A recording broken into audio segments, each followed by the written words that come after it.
حضور غوث اعظم رضی اللہ تعالی عنہ کے علم و عرفان کی شہرت جب دور دور ملکوں اور شہروں میں ہوئی تو بغداد شریف کے ایک اجل فقہا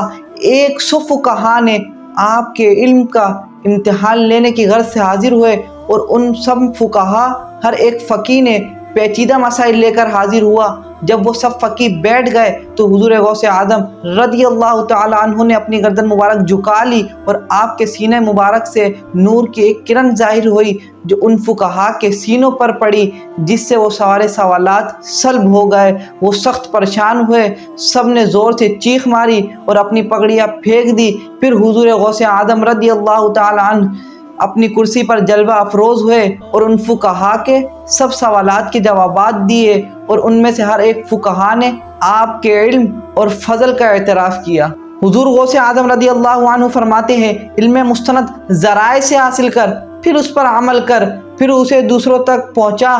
پھر نصیحت کر۔ اور ایک اور مقام میں ارشاد فرماتے ہیں، دنیا آخرت کی کھیتی ہے، جو یہاں نہیں بوئے گا آخرت میں کچھ نہیں پائے گا۔